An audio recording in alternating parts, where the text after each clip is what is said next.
For the next 2 weeks, the Author's Corner will feature 4 amazing ladies for the Sticky Situation special. Stay tuned this week for when we talk to Forever Red and Sandra Nicole. And then next week when we talk to Shamor as well as Allison Grace with a cameo from Junior Press Simmons. So stay tuned.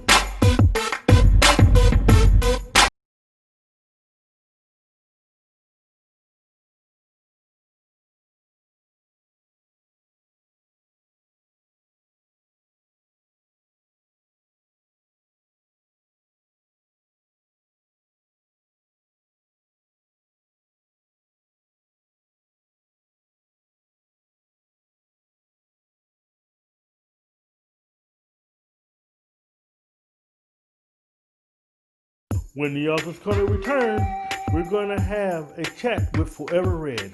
And then later, check out Sandra Nicole and check out her business acumen and more.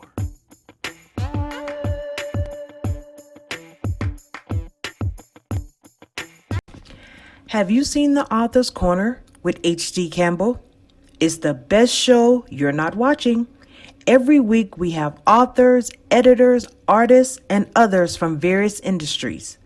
There are 3 ways to watch Author's Corner, primarily on our YouTube channel, HD Television, on our HD Television Facebook page, and on our media page at www.hdcampbellmedia.com. It's the Author's Corner with H.D. Campbell. Check it out weekly, and as always, let your writing fuel your spirit. And God bless you.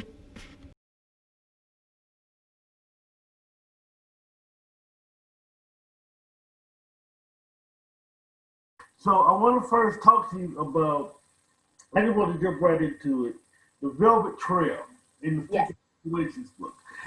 All right. First, before we even get into that, what inspired that story? Reality, man. Like reality. You find so many people, they go out, it's working Women's Wednesdays or $2 Tuesdays, and people go hauling ass into the bar to get what they're going to get for $2 or to get some working women. So, hey, it happens. It's a life story. Not my life, but somebody's. Somebody's so before we get into any more about, let's go back to the beginning. What got you interested in writing in the first place?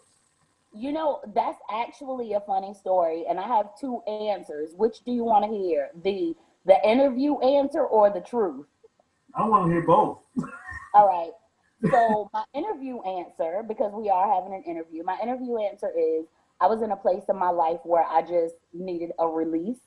So I couldn't figure out what that release could have been, so I picked up a pen. That's my interview answer. All right. Now, the truth, and it's quite comical actually. I moved back. I used to live in Virginia. I moved back to South Carolina 10 years ago, and I was in a low place in my life. And um, I was going into a gas station one night, and I came out. There was a young man standing on the side of the gas station, and he said, "Hey, little mama, I'll sell you a bag that'll send you to Mars." Ooh. And I said, "Oh man, how much is it?" So, whoop whoop. And as I'm on this trip to Mars, I was like, dang, man, I wonder if I could write a book. And I sat in my bathtub with a pen and a notebook, and I used the toilet as an ashtray, and I wrote all night long, and I just couldn't stop after that. See, Right. I love the other version. Yeah, I love that version. More detail. I truly understand. Trust me, you don't know where the creativity really comes from until you actually Right. do it. So yes. I have on my I was about to say Sticky Fingers. That's a restaurant. I don't know if you know about it, but it's a barbecue restaurant. But I do have on my shirt representing, yes, yes, Yes, Sticky yes. Situations, not the fingers. Yeah. I don't know how to make more of me show on the camera. Oh, I So, mean, no, that was fine. That was fine what you had right there. So no, you good. So no, that was awesome. So now what got you? Speaking of sticky situations, what got you hooked up with Junior Prince Simmons? Somebody recommended that I wrote in their anthology. Um, I don't know how people feel about name drops, so I'm not gonna do that. But somebody that they have ties with Julia, and they told her, "Hey, have y'all tried to get Red involved?" Whoop whoop. And then the person that suggested me, she called me, and she was like, this is what I did, this is what I said, and I was like, well, hey, I'll do it, and that's how. And she's so great. I'm so glad I got entangled with her because she is an awesome person. Well, I'm going to tell you something. If you jumping on me at the beginning of this interview, talking about how you know my name, keep my name out your mouth. I See, didn't say that. see everybody else that no, no, she didn't say that, y'all. But no, I was like thinking on it. But no, see, but no, seriously, your reputation as a writer sees you. So Wow. everybody's going to know you. So, Thanks. oh, you're so welcome. So besides that, what are some of your other projects? I am in the midst of I'm working. I haven't announced this as of yet, but I am going to. I just want to make sure my I's are dotted and my T's are crossed. Once that is definitely handled, then I will be making my announcement. People often, very often, they talk about these silent moves, but yet the world knows how you're moving. So, um, and I'm normally that person, like, hey, let me tell the world because I get excited and I'm passionate about what I do.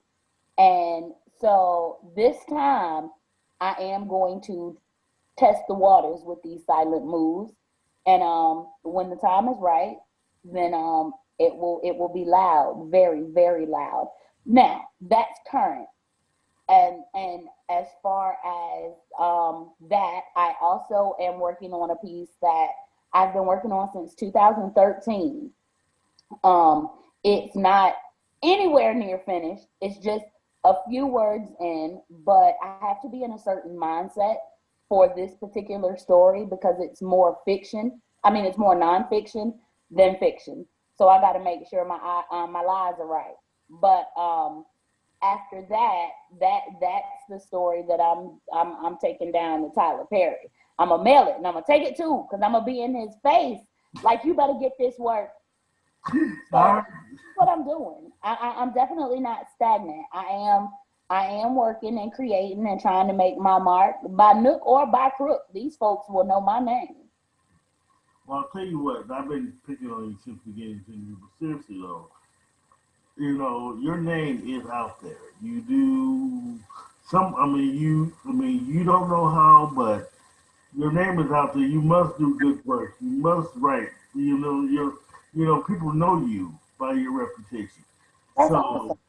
so I guess my question is you. I want you to think about this question though. Tell me about some of your past projects that you've written that make people even want to know you. That would make people want to No, in know other me. words, tell me about some of your past projects. Because that's what actually people. That's what people actually. I'm glad this is taped. I guess what I'm trying to ask is your past projects. People know you by your past projects. What are some of your past projects? Um, well, I wrote a three-part series. It's I call it the Sleeping in Heaven series. It's Sleeping in Heaven, Waking in Hell is the first one. The second one is Sleep No More, and the third one is Blessed by the Fire. That is my very first series, my very first project. Um, those that did take the time out to read that, it was a very relatable story because oftentimes we as women, we get we fall in love with a person that we don't know exists. And what I mean by that is we fall in love with the love rather than the person. And in this particular series, there was a young lady, she found the man of her dreams, and he turned out to not be what she thought he was going to be. Now, the difference between that series and any other series along the lines of, fall in love, meet a guy, he's something that I thought he wasn't, is there is no difference. When I wrote that series, I wrote it from the heart. Granted, it's a lot of fiction, but it's enough reality in there for you to feel where the characters are coming from, not just read and understand it. It's a story that you as a man can relate to. It's a story that we as women can relate to. Definitely not for the kids, but it's written from everybody's perspective. So male and female, his and hers, her friend, his friend, everybody has a voice. So because everybody has a voice, it allows people to relate a little bit more or easier. That that what I would say maybe put me on, if you will, just because it was so relatable. Um, One day, another author, his name is Rashid Carter, so shouts Rashid. I am going to say his name. I'm going to say his name because he opened the door for me. The door that he opened was, it was actually in my mind. When I wrote the Sleeping in Heaven series, it is contemporary fiction. He said, yo, V, like this dude is cool enough with me to call me V versus Red, like other people in the literary industry. And he says, yo, V, you should write a nasty book. And I was like, what? And he said, you should, you're cute, and people will buy it. And I was just like, okay. And I tried my hand and I wrote Freakism. When I first wrote it, it was only 18,000 words, 80 pages. Cost $1 to print. And so that all it was with this little book, but it got such good reviews. Be it in the ear, in the inbox, whatever the case. But I know it's one that's still stuck up there on Amazon, and it compared me to Zane. And that was so amazing considering this is my first time ever in that genre. And since it got such good reviews, I pulled it and added to it. And I went from just this like flash fiction or short story or whatever it was, and I made it a novella. And we just kept pushing ever since. You're very humble in for your reputation, you're very humble. I do like that. I love it actually. So, what fuels your story? What inspires your stories? Life, life. I'm very inspired by life. I don't go out amongst a lot of people. Um, so I'm home a lot and I don't deal a lot with a lot of people. So people that I do deal with, they're very comfortable telling me stuff. And once they tell me, I'm just kind of like, is it something I can spin? If it's something I can spin, I'm definitely writing about it. And as unfortunate as it is, and I don't know who said it, but I believe the quote was something to the effect of, if you want to hide something from a black person, put it in a book. Yes. Okay, so I have several books telling folks business. And it's crazy because they don't even bother to read it. So they don't even know. But shouts to those people that come and bend my ear. I appreciate it.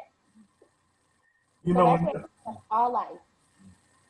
it never amazes me that I've done a lot of interviews with a lot of authors, and it comes. I always find one or two authors that always do the exact same thing that I do. 'Cause that's sort of how I aspire. It's like, oh, really?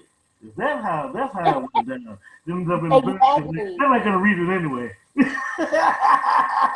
That's what I'm saying. So I just, hey, I write it and press on.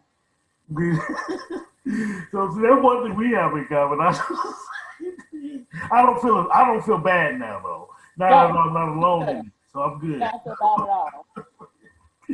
So my next question is, um, what do you value over your story, character or plot development? Which do you deal with more? Um, it's really up in the air for me. All of my characters, every single character in every single book is based off of somebody that I know. And I do this way because it's easier for me to get into character. Old people used to say, I don't know where you're from, and I don't know if this is across the board or what, but or across the globe rather. But old people used to say, "Ooh, that's a character." And okay, so you're familiar. And back in the day, we weren't allowed to say lie or liar. You had to say telling a story or storytelling. And it all came back. You know, I can remember telling on my siblings, and the first thing they say is, "She telling stories." You know, so as far as character development and the story itself goes, my characters, I can relate to them all because I have literally seen each character, or I have spoken to them, or had some sort of involvement with them. So it flows. So I would say it would be equal. How about that? It's equal. Awesome, awesome. So my next question for you is, since we now know where your story come from and everything, so at what point do you, I guess, at what point do you say, okay, got my characters, got my book? So how long does it normally take you to put all those elements together normally for you? Honestly, it differs. I've written for several publishers where they had certain time ramifications for each project. I've also been a self-published author, as I am presently, and I do what I want when I want. Um, I have put out a three-part series in 90 days. Wow. Um, right. I did, a book at one book 30 days, and I'm gonna tell you, Shannon Holmes, I heard him on an interview one night. Much, much, much respect to him. But he said one day, if you write one chapter a day, you'll have a book in a month. And Right. he said, you can write a sentence and you can write a paragraph. If you can write a paragraph, you can write a page. You can write a page, you can write a chapter. And that stuck. So whenever I'm working on anything, I at least try to write a sentence a day. So that way it's something. And if it's just one sentence, he said I can do a paragraph, so now I have to. So every day, I don't have a clock in job, you know, 9 to 5 or whatever. I don't have that. So I can write like it doesn't matter. Let's get it. That's how I am. Let's get it. I have an awesome imagination. So I can do it. All right, now I want to play devil's advocate with you, right? Okay. Because, well, personally, I don't have a 9 to 5. I basically, this is my job, basically writing, editing, all this. But let's just say it wasn't. But just the writing part. All right, I'm gonna play devil's advocate. I have two teenagers. I've got a wife. I got all this other stuff. I don't have time.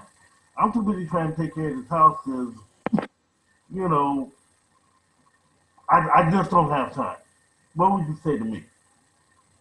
You don't have time to what? To write a sentence every day, to write a paragraph every day. I got too much going on. Yes, you do. Yes, you do. Yes, you. No, you don't. No, you don't. Let me tell you something. That's what everybody said. I don't have time. Yes, you do. There are 24 hours in a day. When you are sitting on your toilet Facebooking, you can go right over to notes. And the same thumbs you use to text, or the same thumbs you use to put a status on Facebook, buy my book, there you go, a sentence right there. Put it in that little note section. Um, let's say, okay, so you don't use the bathroom. You never use the bathroom. That's not a problem. And it's not a problem because you said I amount of teenagers. They're they right. So you say, hey, cooking dinner, write this down for me real quick. You So know, no, it's always time. Take time for what they want. Even 24 hours, you will make time for what you want to do. You say you have two teenagers. I have four kids. I'm a single parent, one in college, one works, one school, and the other one is. And So, oh, not to mention, I take care of my auntie who has Alzheimer's. Um, so no, it's time. All right, but I want to. All right, so like I said, all that's gonna be edited up. But like I said, for all you people, like you just said, my cell phone, I see people write books all day on Facebook, and You then know, turn right around and say, I don't have time to write a book. But go ahead, I'm sorry. no, you have nothing but time. Nothing but, and it's funny because this is a perfect example. This story that I'm working on right now, um, it's actually finished. I'm doing my read through before it goes to editing. But I was riding down the road, and this these thoughts, these voices, they were going so crazy that I literally had to pull over into the median because I couldn't concentrate on driving. And the thoughts that danced around in my head, I literally wrote them on a Zaxby's napkin. Mhm. Yeah, a Zaxby's napkin. And I just brought my little napkin right on in the house with me and typed out what I had written. But I was literally in the median, emergency flashers, and this is what I'm doing because it had to come out. Now that's never happened before, but Oh, it did happen. well, see, what's funny about that is a lot of us, we get those voices all the time that we just have to stop and write them down so we don't forget them, or at least record them or something. Something. Because if you don't, you're gonna lose. You're gonna be mad at yourself. So again, like you said, there's always time for something, even if it's just writing notes. And Yes. see, you well, right now this interview is short. Right now, there's no excuses. I mean, you all you had was a Zaxby's napkin that you wrote everything on a restaurant napkin. I mean, come on now. What's your excuse? I don't. And I'm gonna tell you, I could have thumbed it out on my phone. I could have, but I like the way a pen writes on a napkin. I really do. So I wrote it on the napkin because I like the way the ink looks. I'm going to change gears really quick and just ask you a personal question. Okay. Um, basically, when you were younger, or even now, did you always used to always go buy up a bunch of notebooks and you still write? No, Yeah. no, no. I wasn't a writer. It's funny when you think about, like, as far as the past goes, or coming up through the ranks. I was the kid that forged everybody's mama's name for the school excuses so we can go skip school. That was the writing that I did. However, I was the editor of the ROTC newspaper, and I was that editor because honestly nobody else wanted the job. I wanted the job because it came with an officer rank, and I wanted to be a boss. So I was like, yeah, I'll do it. And that's how it came about. But I look at it now and I'm like, oh my gosh, this is crazy. Who would have thought it was priming me for this? So, but I didn't know. I've always wanted a restaurant. Being an author it was not on my to do list. You never know what life just sometimes hits you with that curveball. It's like, uh oh. I look at it like a flight. I look at life like a flight. You could be flying, I'm in South Carolina. So let's say I'm going from South Carolina to Jacksonville, Florida.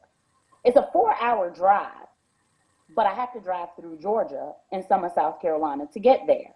Now, I take a flight. The flight I'm going to jump on, they might send me to Detroit and then send me to Atlanta. They might send me to California and then send me to Atlanta. So, you never know what you're going to have to bypass in order to get to your destination. I roll with it, man. If, like I said, I did this in school and now here I am now and I'm writing now, it's a passion now because I'm just like, oh my gosh, I gotta write something. And now this story that I'm writing now is almost turned into an obsession because I have such high hopes for this story. And my hopes aren't even that high. It's just the fact that reality tells me it's going down.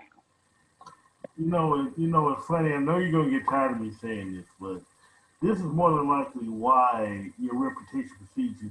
I love your attitude. I love your drive. I love all of that. I mean, not a Thank lot of people, especially who've been in as long as we have, can continue to keep a positive attitude about what they do, how they do it, why they do it, and I just love that. Thank you. I'm gonna tell you, my son, this was the other day. I told my son, I said, "Oh my gosh, this book is gonna pop. It's gonna make numbers, baby. I'm telling you, we gonna get rich. We gonna get this and we gonna get that." And he's like, "Okay, mom." Now, mind you, he's the rapper, so he's in the industry as well, in the public eye.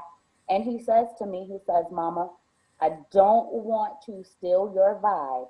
However, just in case this isn't the book that makes you famous, it could very well be the gateway to the one that will."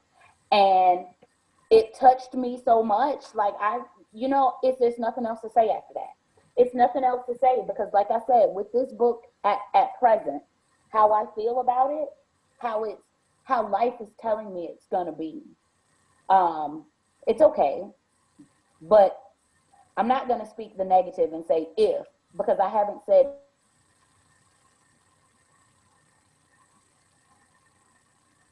um oh, did I lose you? There you are. Oh yeah. But it's gonna make some waves. I can't say anything. I'm inspired by life, and I'm sorry I do this, and now I'm pacing, and I'm pacing because I'm excited. You done started messing with my energy, and I get like this, so please forgive me. I'm a rocker, and every time I'm on the phone, like especially duo, I rock, and they stop rocking, stop rocking. So I didn't want to rock, so I got up. Now I'm pacing, but yeah, this story, since I'm so inspired by life happened and things came to me with this story. I don't know. I don't know what you know about me, but let me tell you, I have a chair. It's a little baby chair. The chair belonged to my great great grandmother, and it my great great grandmother was born in 1868. So I have this chair. I'm looking at it. I'm sorry if you see me, over in the corner. I'm looking at this chair, and when I moved some furniture, we had to do our little sticky situations videos, and I moved up one chair in my house in front of my bookshelf so that when I sat here, this would be what you would see. How cool is that? So that was for that, and then I remembered the chair. This I pulled this chair out, and when I pulled it out, I have been watching it, and things have been happening. It's such a powerful little chair. You wouldn't be able to understand what I mean without stepping into this door and feeling the energy that radiates from this chair. It's so amazing. I'm sorry, don't mind me. I'm very scatterbrained too. Go ahead. No, no, no. Okay. All right. Before we go any further, and I'm not editing this part out. I'm just going to tell you something. Do not apologize for your vibe. Yeah. Do not apologize for your attitude. This is probably why you have a reputation that you have now. I hope so. But not only because of your books, but because of the author of the books, which is you. Thank you. And the way your son encouraged you, your fault, because you raised him. So basically, he's just as positive as you are. So he. I was shocked. I was shocked that he said that, but I'm rolling with it. I thought it was so profound. I'm not claiming it. Like I said, I haven't said if one time. With this story, I use words like when because it's gonna happen. There is no if. There are no buts. This is what it is, and it's gonna be, and it's gonna touch you and you and you and you and you, everybody. This book is amazing. It's Yeah. so amazing. It's so amazing that everything I've done with this book it has been done proper. I have literally read it 4 times. I'm reading it now for the fifth, and I'm just double checking, making sure, because when the editor gets back to me, I would prefer that he or she did more reading than actually working. See, but see, again, I have no doubts. Thank I you. have no doubts. Now, Thank you. I want to get into more of your work with you for Simmons. Before I do that, we talked a little bit before I started recording about your reputation and any bad thing. I don't even want to get into the bad. 'Cause I doubt that there's anything bad about you. I don't even want to even talk about that. I want to get to more positive. You know what? I will. I can. I'm not a bad person. I'm not a bad person at all. I'm probably one of the nicest people you will ever meet.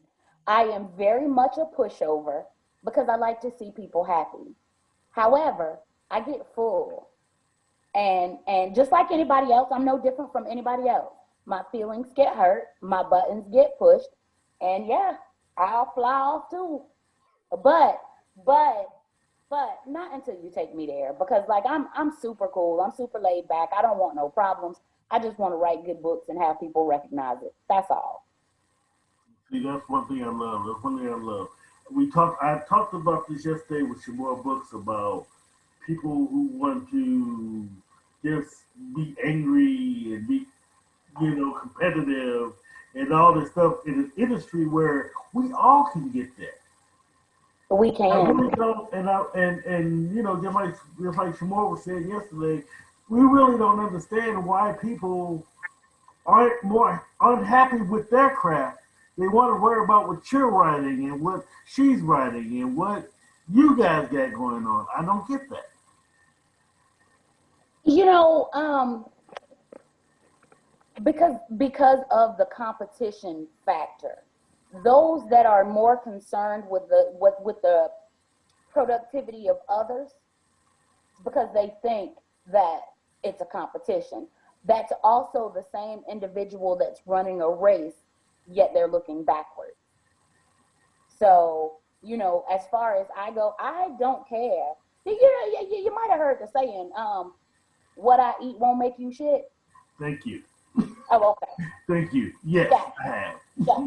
So, do what you do. I'm going to do what I do. And hopefully, I see you at that table. If not, I don't mind pulling up a seat.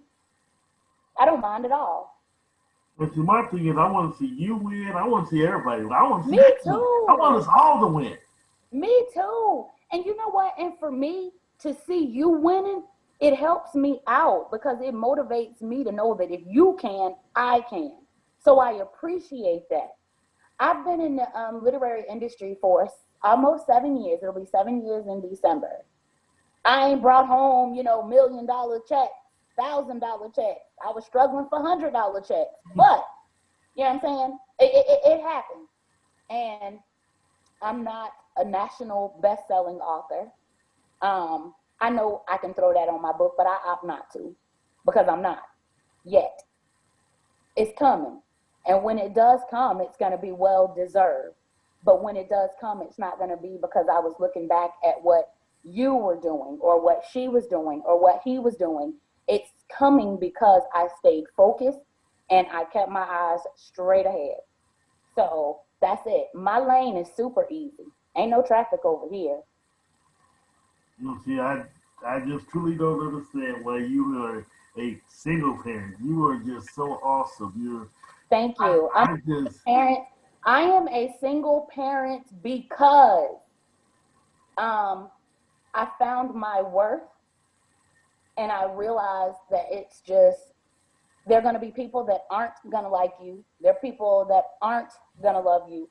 There are people that aren't going to value you. There are people that aren't going to respect you. And once I realize that I'm deserving of those adjectives, that's the reason why I'm a single parent. I will probably remain single for a very long time, if not the rest of my days. well, I'll tell you what, like I said, I don't see why. You know what? It is not you. It's not. I'll tell you that right now. It's not you. It might be. It might. I'm Oh very no, no. strong-willed, and I'm very, very, very determined. And you know, I have rules to life and all that good stuff. People don't want to follow them, and I totally understand. My life is a roller coaster. It is definitely a roller coaster. So if you're afraid of heights, don't get on. If you're afraid of lows, stay away. If you don't like turns, go over there. It that's that's my life, and I'm not really trying to change it because I think it's kind of fun. I wake up and don't know what to expect. I love it. So Oh, I think I just lost you. that's why I won't ever be able to maintain. I'm a drifter. I'm a drifter, and I like it. Nothing wrong with being drifted. Nothing wrong with that at all. Actually, I'm loving everything about you. You are so awesome. So, Thank so basically, how can we get to know you better? How can we buy your books? Where can we get to know Forever Red? I am on social media. I am forever well Vernetta Forever Red Odom on Facebook. Red Rights 803 on wait red dot right that's my I think Red Rights 803 at on Instagram. Man, this is awful. This is the stuff I should know and I don't. I'll Let me tell find you, you. it's so funny. Listen, it's so funny. Somebody told me, I said, oh my God, this is a Zoom interview. He's gonna see me.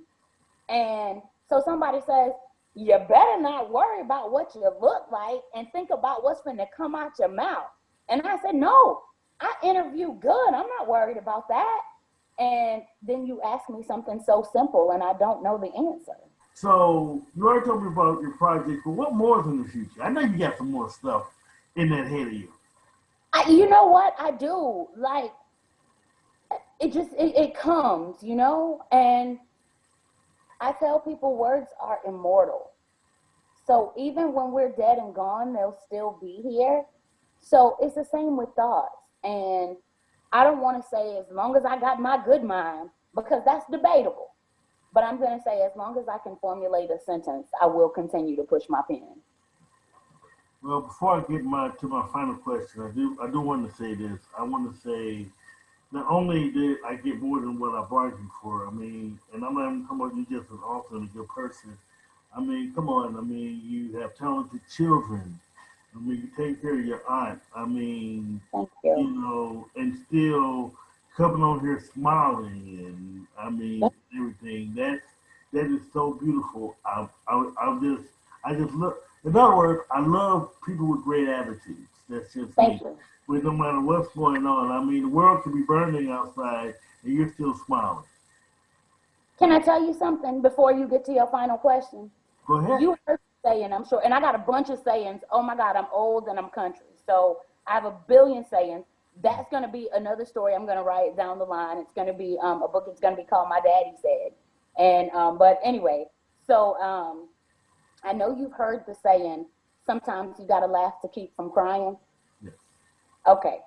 Statistics show that you're less likely to commit suicide if you're smiling. Hmm.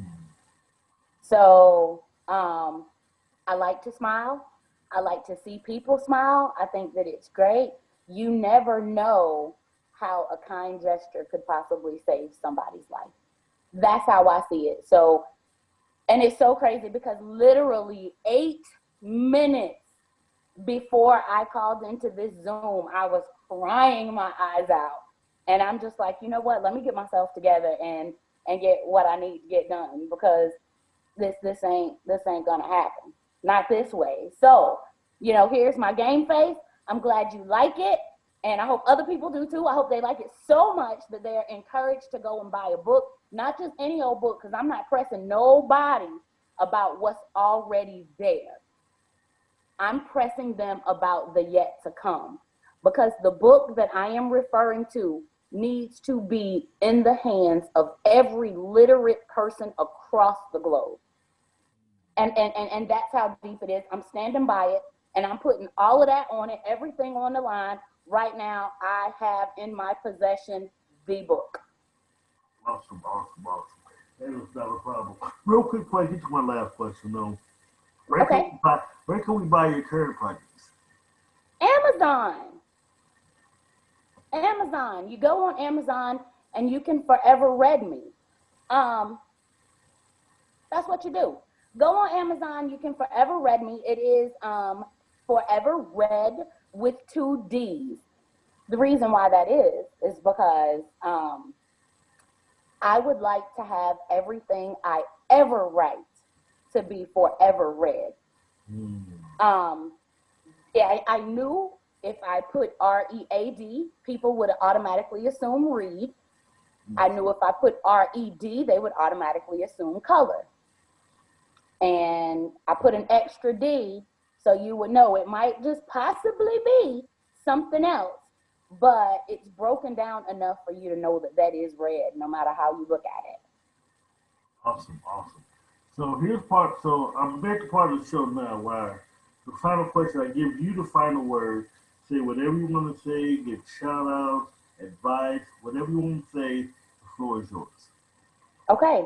Well, first and foremost, let me say thank you so much for your time as well as the opportunity to come on and express myself.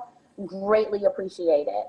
Um, I have to send huge thanks and shouts out to Miss Julia.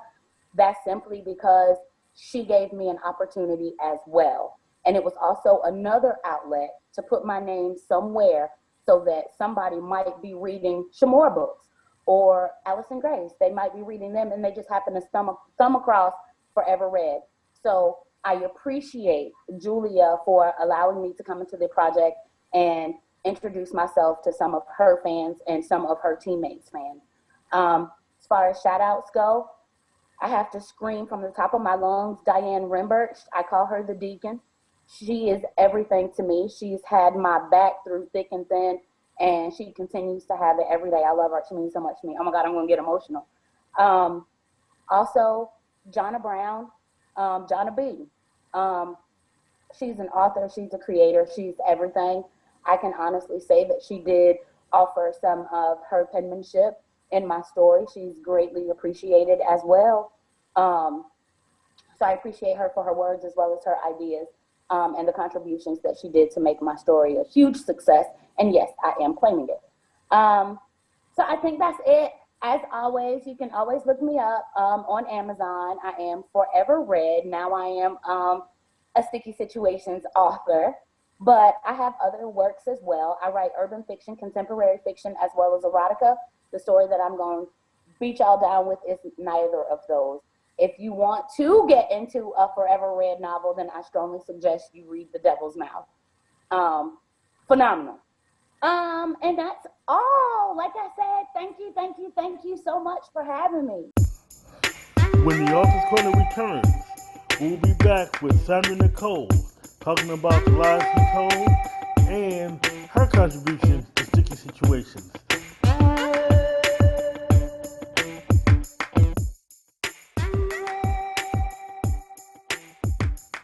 October 19th is an all-new Office Corner Science Fiction Special, Girl Power Edition. Yes, ladies can be nerds too, and these ladies have come together to talk about the noir vampire anthology, Slay.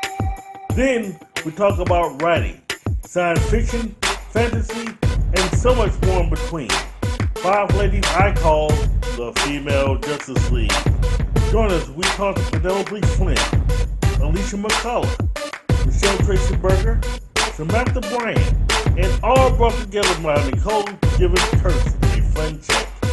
October 19th is an all-new Office Corner Science Fiction edition with the authors of the Vampire Anthology Slay, right here on HD television. And as always, let your writing fuel your spirit, and God bless.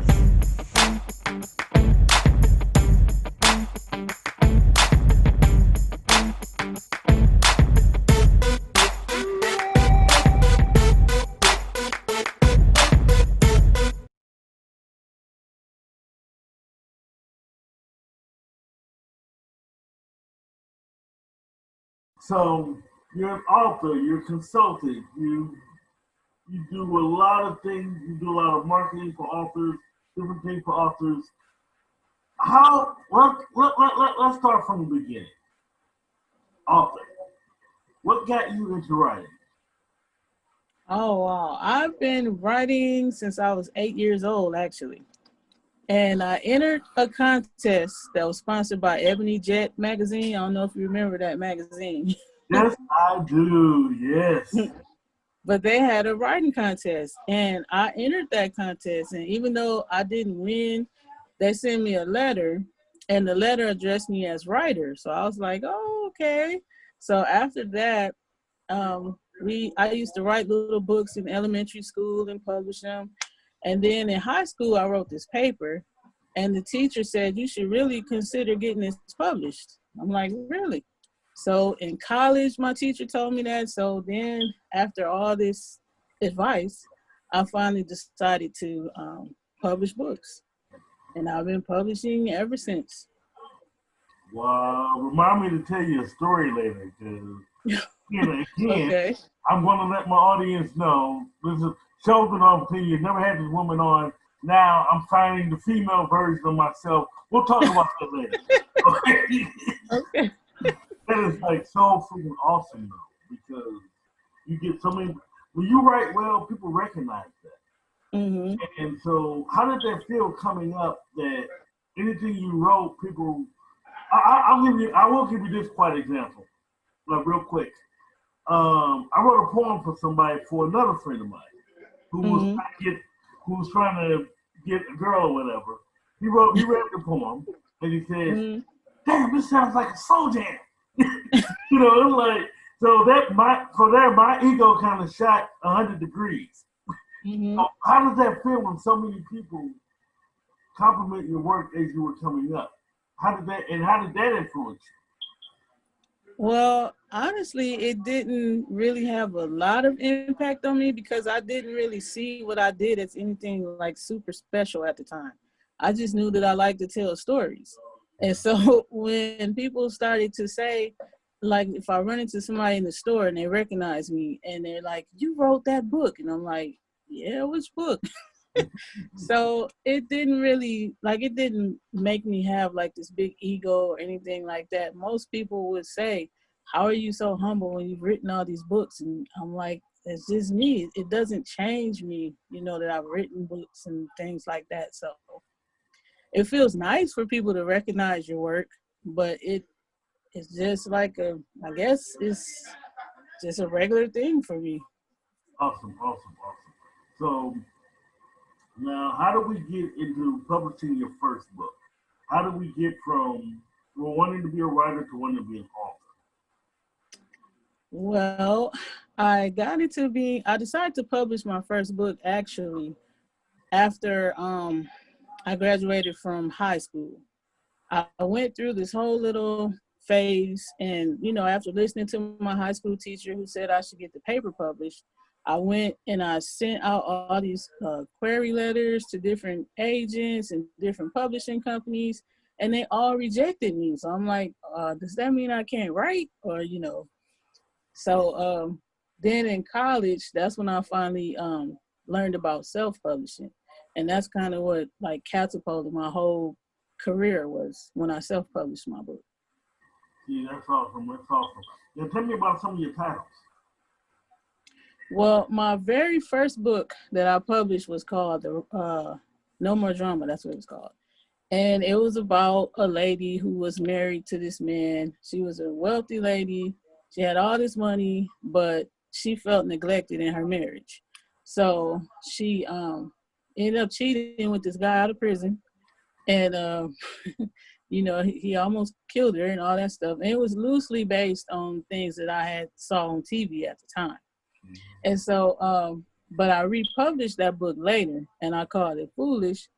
And when I rewrote it, I actually added some pieces to my own life in the story because I had married a guy that was an ex-convict. So I kind of like intermingled some of my own real life stuff into it when I came out with it again. So many people could relate to it when I redid the book. And yeah, that first experience was something. It was built on some crazy stuff, but yeah. So that's kind of how it all got started. Okay. Awesome. So, what about some of your others? I love that, by the way. I think I actually met that. See, this is why, again, this is why I need to talk to you. I think I didn't read the reprint, but I did read the first one. So yeah, that's Mm-hmm. tell me more about more of your titles. The other titles. The most popular titles that I have out now is a series called Big Girls on Fleek. And it's about these three, what they call BBWs. They are, trying to find love and happiness and success in their life. But they have all this drama. Like the one, she wants to be this hairdresser with salons all over the city, but she also has a fiance who wants to get married and have kids. And she's concerned about her shape because, she's one of those ladies that has like a shape but a flat stomach. So she wants to keep that part of her small. And her other friend, she is like a nurse assistant, and she likes the fact that she can help people, but she doesn't like the work that she's doing. So it's kind of like, her trying to find herself. And then the other girl is a stripper. Well, lady is a stripper. And so she goes from just being like a regular stripper to really having a lot of money and all this stuff. And she, it kind of goes to her head. But that's the most popular series. And then I have another title that people seem to really like, and that one is called The Lies He Told Me. And that's actually two stories combined. It's about two sets of women, well, younger women, who get involved with these guys who, one of them, the first story, the girl gets involved with this college guy, and he has a history that she doesn't see coming. I'll just put it like that. And then the second story in that book, the guy is trying to use the young girl to get back at his girlfriend. So, yeah. So a lot of people like that story too, that series. I love So that those are story. the most popular ones. I love that. You like creating the drama, so you fix the drama. I love that. It's like so freaking awesome. So from there on, you branched out. So now that you're an author, how did you branch out into what are some of the other things that you're involved in? Well, besides writing books, I also do poetry. And I've been getting back into, doing spoken word and stuff. And then, of course, I do consulting for people who either want to write and publish their own books or who want to go through the self-publishing process. And that's something I've been doing since 2002. So, yeah, that's the other things I do.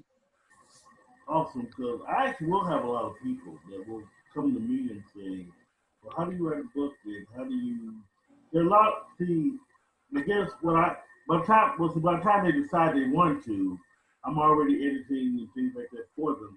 But I see now I actually need to give them to you first. Well, seriously, in consulting, what exactly you do? Because see, I guess I don't have a lot of time to consult. Mm-hmm. So by the time a client comes to me, they've already made their mind up. So yeah. See, what I do is I help them get the direction first, because most authors, when they publish a book, they haven't really thought about who the book is written for, so they have no idea who the audience is for the book, so they don't know how to market it. And what they don't understand is if they don't know how to market the book, they're not going to see the kind of sales they want to see. So that's the first thing we focus on, is that. Then we focus on we look at what's the overall goal they have for the book. Some people don't even want to make any money with their books. They just want to publish them. So, we have to figure that out. So, yeah, I take them and kind of get them a strategy together first. And then we go through the actual publishing process. Okay, devil's advocate for a second. I'm not an author. Right. I want to make $1 million on my books. Okay. So what you gonna do for me? Well, if you want to make $1 million with your books, you first have to know who your audience is and what what kind of path do you want to take to get Ain't there? that what I hired you Because, for? Did I hire you for that? Let me know my audience is. well, you still got to know who you're writing that book for. I'm just going to help you find them. Put it like that. So I will help you find them first. And then we will get in front of that audience so you can make your $1 million with your books. Yeah, I like that because see, and I'm on the I'm maybe playing, but yeah, I like that because of the fact that you will give them the real. You won't sit up here and BS nobody. Mm-hmm. As, hey, you want to do this? It takes work. This is the type of work you got to do. So, Mm-hmm. so once you confront them with that work, if they still want to do it, that's how you move forward. Yeah. Mm-hmm. Because most authors, I don't know why, but they think there's no work involved. They just think I'm going to write this book and everybody's going to buy it and I'm going to be rich. No, you have a lot of work to do. Once you decide that you want to be serious with being an author, now the work is getting in front of those people that's going to buy your book or, buy your course that you create from your book or, you got your work cut out for you. Exactly. I really like what you do as far as that because again, like I say, if someone really wants, it also weeds out who is really serious about writing a book and who's not. Because do you ever get any people that say they want to write a book, but then they turn around and change their mind? It's not for me. I'm going to do something else. I get that all the time. That's kind of the reason why I started creating stuff, kind of like screening tools so that you can see who's serious and who's not. Because a lot of people will waste your time. And doing this, as long as I have you kind of learn the red sign, what is it? I can't think of the word right now. Red flag. Yeah. Red flags, that's what it is. You start to see that after a while and okay, this person's not serious, so on to the next person. Exactly. Now, what's really strange is you get that person that really does want to write, but they're scared, Mm-hmm. don't do it, but they want to come back to you. What do you do for that really scared author who wants to get the work out there, but scared to share it, and they don't know who the audience is, scared of actually the audience? What do you do for them? That's funny because I actually had a client like that recently. The first thing we have to work on would be their confidence, because a lot of times the reason why they feel like they're scared is because their confidence level needs to be elevated. And sometimes we don't realize that we have these little things that keep us from really doing what we really want to do. So you have to deal with that inner stuff first. Like sometimes it could be something that you may have been hearing your whole life. Like people may have been telling you, oh, don't write that book. Nobody want to read it and stuff like that. So we have to get down to the root of what's causing you to be afraid. And then once we deal with that, now we can write the book because you've dealt with that inner stuff. I'm going to say this. I'm going to just go on the side for a second. Has anyone ever told you that growing up? Because I want to make a point. Yes. Yes, I actually had a college advisor tell me that if I chose to write books for a living, that I would be broke and struggling and I would never be successful and all that kind of stuff. So, yes, I was told that. Years later, you're on my show. Mm-hmm. But I guess if you hear that all your life, and then I finally come to you and say, I'm taking a chance. People told me this. I guess it gets kind of, how hard is it for you to get that stigma out of their head?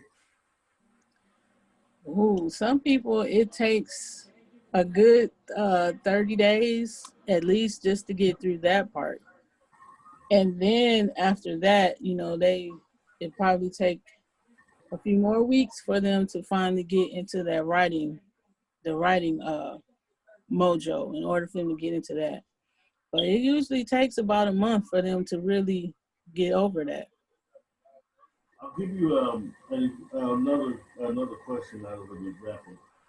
I have a client now who I also do publishing myself. I have Mm-hmm. a client who actually just came through after almost being scammed. by Really? the publisher wanted $8,000 to publish books in which, you and I could do that for either half the price or, for either, and not even half the price. Mm-hmm. Some of the stuff she's getting are actually free services. Mm-hmm. So Mm-hmm. what do you get off of the person that comes to you after being scammed? Well, if they've been scammed, first of all, sometimes in myself, I get a little upset with them because I'm like, why didn't they do their research first? I always wonder that. Why don't they do their research first? And then sometimes they'll get scammed by those people, and then they'll come and want me to help them, but they think I'm going to do it for free. No, I don't work for free.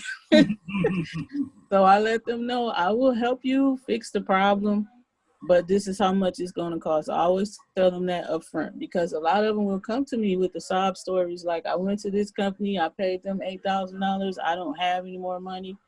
Well, I can't help you. If you paid them $8,000, so you would have to pay me to fix it.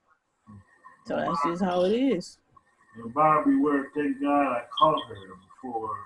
Well, actually, her grandmother. Actually, it was her grandmother that helped. That called me. I knew her grandmother. Fortunately, we called her before she was able to pay that money. Mm-hmm. It would have been just so bad if she would have paid so much money and then still didn't get what she got. So Mm-hmm. do a lot of help. Well, you see, I get you're awesome in our work. The problem is you get a lot of new authors out there. I actually get a lot of seasoned authors out there. You get a lot of seasoned authors who come to you. You said what? You get a lot of seasoned authors that come to you. Seasoned authors? Yeah, people, experienced authors. Yeah, there was one who came, and she was in a contract with this big publisher, and she wanted to know how could she get her rights back to her book.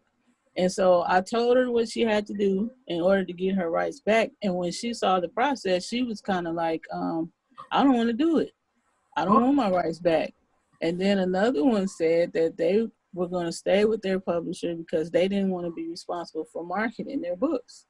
And I said, it doesn't matter who you publish with, whether you publish on your own or with somebody else, you still have to know how to market. And they were like, well, they pay for all my marketing, so I don't want to do it. I'm just going to stay with the publisher. So I'm like, okay. All right, so we're going to get real, seriously real for a second. They kind of took me off this a little bit. You have a baby. You want to take care, you feed your baby, you nurse your baby, you make sure your baby grows up. Your books are also your baby. Mm-hmm. You have a baby. It's almost like letting the babysitter or the nanny raise your child. Mm-hmm.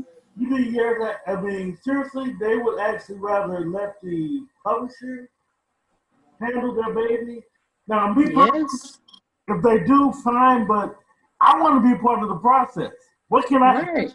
I want to go to signings. I want to get out there. I want to, like your shirt said, I want to hustle. I want to hand out business cards, stuff like that. Why? Explain to me why that is. Do you think that they don't want to do that type of work? Well, to me, and I've had people get upset with me too about this, but I think it's because some authors are lazy and they don't want to do the work. It's like they think that all of this success is just going to fall in their lap, and they figure that if the publisher is doing everything, then they can just sit over here and write books. But it's not going to happen. It's just not. No matter, because I've been traditionally published too. And with the traditional publisher, we still had a level of marketing that we had to do because they only did so much. Like they had a budget to promote your book when it first came out. After that, you were responsible for promoting your book and keeping it on the charts. If you didn't promote it and it fell off the charts, it was your fault. So they're lazy. That's the truth. Wow. Because again, like I said, your books are your children too. Yeah. And you wouldn't do this to your actual children, so why do this to your books? I don't understand that. Or either they're lazy or they don't really consider what they have to be important. They don't consider it to be their product or their, as you say, their child. They don't see it as something important. They just see, oh, I wrote this book and I'll just put it up there, and if it sells, it sells. If not, oh well. So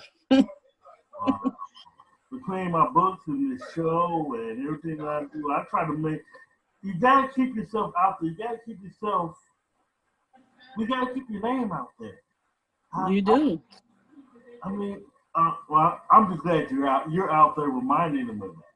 So because, I mean, hell, that's disheartening. Seriously, if there are authors out there who, I mean, seriously, I mean, Yeah. Because well, you'll become irrelevant really quickly if you stop. I mean, I had it happen to me with my books. The minute I stopped promoting my work and putting it out there, people forgot about me. So I had to keep reminding them hey, I'm here, I write, and you find yourself having to rebuild your audience. If you take a break, you have to rebuild your audience all over again. And that's a lot of work. Like one time I built my mailing list up to a nice number. I had all these people on my list for who were interested in my books. And then I took a break and I stopped putting out books. I stopped talking about my books and all of that stuff. And next thing I know, my sales dropped. People were getting off my mailing list and all that stuff. I'm like, oh no, what'd I do? So then when I put out another book and I started promoting it again, and I put my name back out there, and then now people are, they start back to reading my books. They start back to joining my mailing list again. But if you take a break, it's pretty much over until you get back in the spotlight again. well, I'll ask you this question. I'm very serious about this question. Have you ever been dead before? Dead? Let me explain real quick. Trust me, when you drunk, I mean, I guess. But last year, let's just say without going deep, last year I went through some stuff last year, and I was still getting myself out there, but I wasn't able to market like I wanted to. But one of the WalMarts I went to, I saw one of my older books there, and one of the ladies there who worked there recognized me and said, "You actually can't work here like that. Wow, you ain't got no more books. I thought you died. You didn't no more books." And I'm like, oh. You don't know how much of an ego drop that was. Oh my goodness, no! I've never been dead before, but I have been forgotten about. So I guess you can say my career was dead for a moment. But no, they never thought I was dead. That would be kind of scary. Extremely scary. I hurried up and got a new book.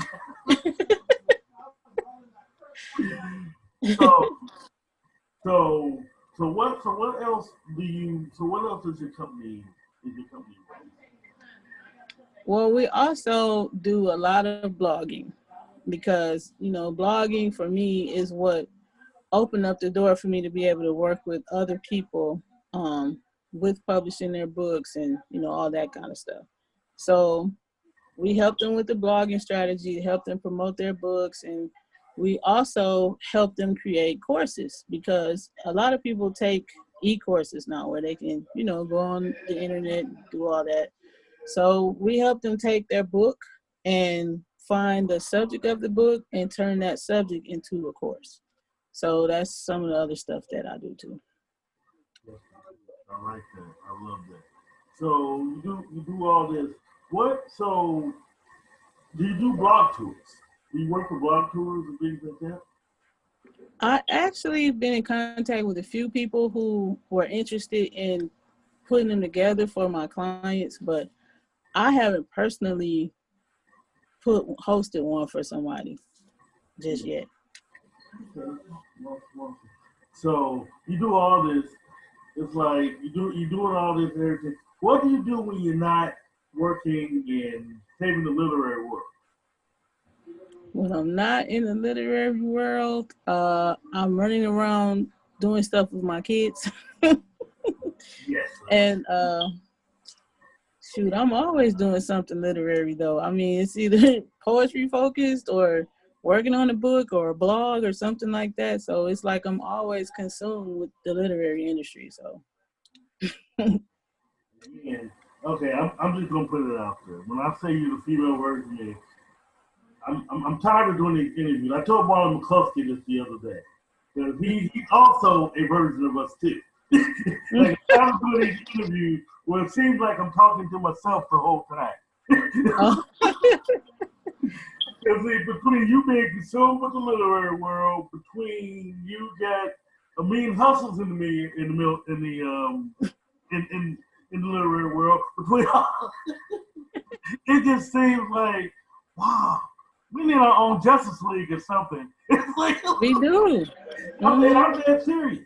We really do, because there's so much in the literary world, and we're all involved with so much stuff. So, do you have anything that you haven't done that you want to do? Wow, anything I haven't done that I want to do. The only thing I think I want to really focus on is I do want to start like a podcast. I tried to do one a couple years ago, and I didn't know it involved so much work. But that's something I do want to get back into. I used to actually have a radio show on Blog Talk Radio, and I interviewed artists and authors and all those kind of people. But after a while, I kind of I think I got bored with it. So I kind of took a break from it. But people have been coming asking me like, what happened to your show? And I'm like, you still listen to it? So, but I think that's something I would like to do. And then I think I want to travel more. Like, it's still a lot of places I haven't seen yet, and I would love to see. Like, I haven't been to Hawaii. I would love to see what Hawaii looks like. And yeah, just different places. Because a lot of people don't believe me being an author when I say the first time I got on a plane was this year. And they were like, what? You've never been on a plane before? No, it was my first time being on one. And I was like, I've been missing out on so much stuff because I'm used to driving places. So to get on the plane and go, it was like totally different. So I do want to travel more. That's something I really want to do. Oh, that's beautiful. Yes, I love that. So, yeah, like I say, traveling is awesome. As soon as this freaking travel ban gets lifted, try to go as many places as you can. Yeah, that's the plan. Mm-hmm. So my next question is, how can we get to know you? How can we buy your books? How can we get your services? Well, how can we do that? Well, my central hub is sandraandpeoples.com. That's where they can go and find out about the publishing services that I offer. They can find out if my blog is there. To go directly to the blog, they can go to sandraandpeoples.com/blog. And that's where I talk about book marketing and all of that kind of stuff. And then on social media, they can find me on Facebook, facebook.com/Sandra P. That's the best way to find me. And then I'm on all the social media outlets. If they just put in Sandra and Peoples, that's all my stuff now. I haven't did a lot of stuff with Sandra Nicole yet because, it's kind of like transition. Right. But yeah, that's how they can find me. And then all of my books are on Amazon. They can go to amazon.com/author/Sandra Nicole, and that's how they can find my books. Beautiful, beautiful, beautiful. So now my final question is, I always give my authors the final word, your advice, shout outs, things like that. The floor is yours. Wow. Well, I do want to shout out Julia Press Simmons. She is so awesome. And we were a part of her Sticky Situations Anthology series. I think it's 3 of them so far. And she just does so much. I didn't know she did so much until I think this last book, when she was putting all of this event together that she just recently did. She is so awesome. Let's see, who else? Oh, I have to shout you out too for having me on your show. It's been a long time since. I think I remember when we had our first conversation. It was like years ago. Yes. Years ago, yeah. We've been on Facebook a long time together. So yeah. Let's see. I don't know. I'm just grateful, for any opportunity to talk and share about my stories and, the stuff that I do. That's it. I appreciate you so much. Thank you for coming on to the show. Oh, you're welcome. Do you need editing and formatting services for your manuscript or document? Go to HD Campbell Productions, who will offer professional services and reasonable prices. For more information, call HD Campbell at 314-265-9169, or you can send him an email at hdcampbell3@msn.com. Let HD Campbell be your editor. As always, let your writing fuel your spirit. To be part of the next anthology, go to submissions at mystickybooks.com. There are rules on how to submit your story, and deadline is November 1st. So, mystickybooks.com, go to submissions.